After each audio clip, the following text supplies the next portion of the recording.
नमस्ते बच्चों। नमस्ते सर। बच्चों आज हम लोग संस्कृत सीखेंगे। चित्रपाठः एक शब्दबोधः। बच्चों इस पाठ में 9 चित्र हैं।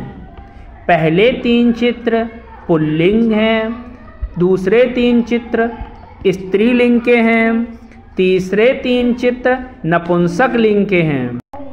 बच्चों पहले चित्र में क्या दिखाई दे रहा है? सूरज। बच्चों सूरज को संस्कृत में सूर्य कहते हैं। क्या कहते हैं? सूर्य। सूर्य। बच्चों दूसरे चित्र में क्या दिखाई दे रहा है तुमको? तोता। तोता। तोता को संस्कृत में क्या कहते हैं? सुकः। सुकः। सुकः। सुकः। तीसरे चित्र में बच्चों क्या दिखाई दे रहा है? मटका। इसे घड़ा भी बोलते हैं। इसको संस्कृत में क्या कहते हैं? घटः। घटः। घटः। चौथे चित्र में बच्चों तुमको क्या दिखाई दे रहा है? बकरी। बकरी को बच्चों संस्कृत में कहते हैं अजा। आजा।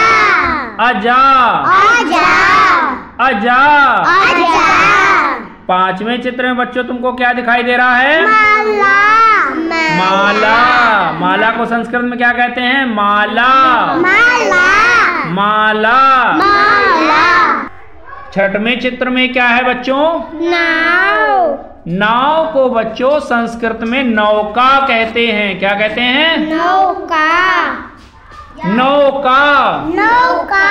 नौका। नौका। नौका। नौका। सातवें चित्र में क्या है बच्चों? पत्ता।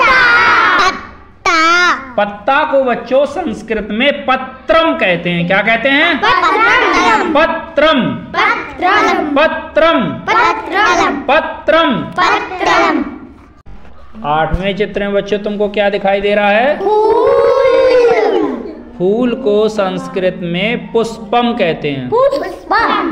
पुष्पम। पुष्पम। पुष्पम। पुष्पम।